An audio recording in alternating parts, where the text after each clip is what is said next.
Bună seara, dragi prieteni! Bine v-am găsit la măsuța de camping. Astăzi vă voi prezenta o rețetă waffle cu dovleac și nuci. Să mergem mai departe. Rețeta noastră se compune din mai multe semi-preparate, cum ar fi albușul de ou, galbenușul de ou, amestec de făină, în care am incorporat nuci, amidon, ghimbir și scorțișoară. Mai departe mergem, avem un piure de dovleac. Aici avem amestecul de ou, lapte și decorul meu surpriză, care este undeva ascuns în acest ibric. În rețeta noastră ne trebuie exact, pornim cântarul, ne trebuie exact 75 de grame de piure de dovleac. Așa spune rețeta. Luăm tara. Tara a fost luată și adăugăm 75 de grame de dovleac. 62. Și cu ce o să mai fac eu acum? O să se la 75 de grame. 77. Bun. Aici vom incorpora amestecul de lapte și unt. Și v-am zis că avem și un decor surpriză. Uitați ce frumos. Aici avem laptele deja cântărit. Sunt 250 de ml de lapte. Amidonul din acest amestec ajută, ca și dovleacul fiind puțin apos, am folosit dovleac congelat.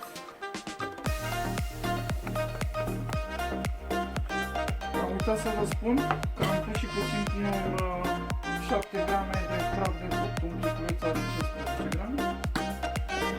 Este o rețetă care se pretează la un eveniment când vin prietenele acasă la dumneavoastră și soții sunt plecați la pescuit.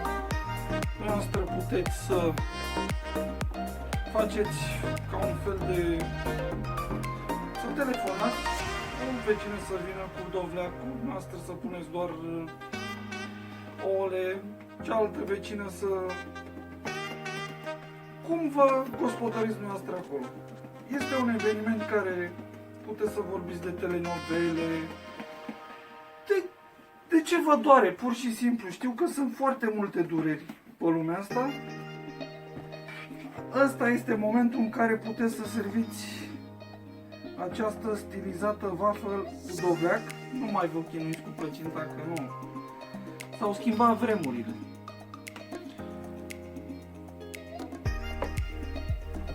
Închidem și răsucim la 180 de grade.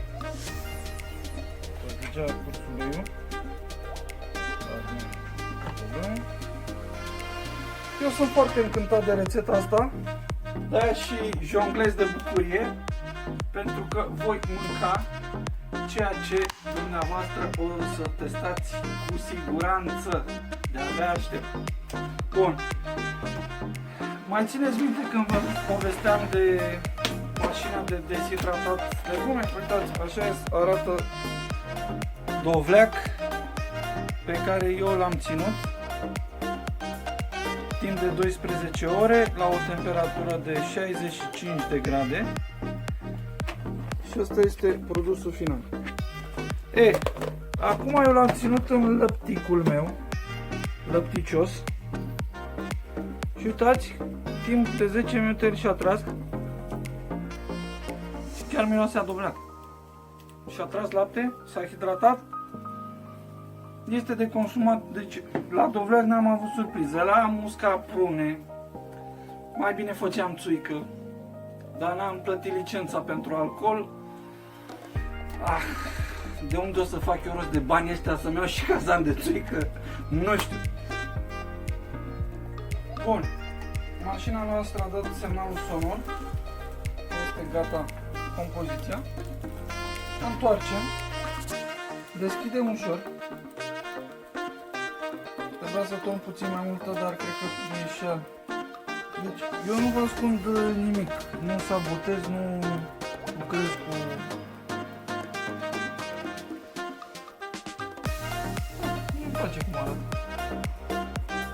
secțiune se vede că este coaptă.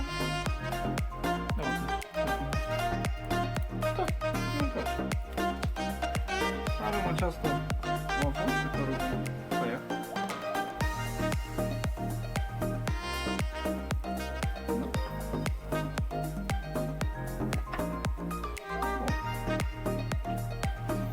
Uitați aici frumos.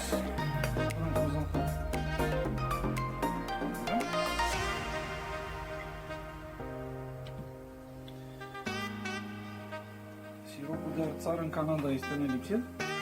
Ca să nu turnăm necontrolat, punem 2 degețele, vedeți? Și nu curge 1 litru. Că ăsta se obține foarte greu, să știți. Se pune sonde în copaci, e complicat. Așa. Dovlecelul meu. Dovlecel, unde ești? Vreau să fac așa un decor, dar nu prea în spațiu. La tot. Nu mă las. Nu mă las, uitați, dragii mei. Am luat. Uite așa. Dacă ați văzut acolo, s-a făcut. Mai luăm o dată. Am și un frățior geamă. Petrică, să știi că m-am gândit la tine. Nu complicăm.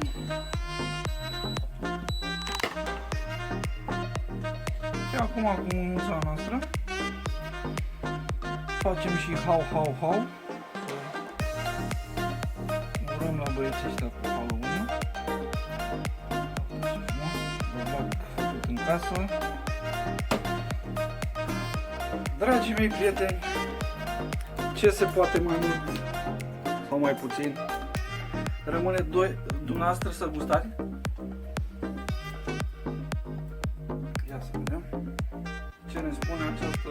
Nu prea are zahăr rețeta, dar de la siropul de țară cred că s-a reglat.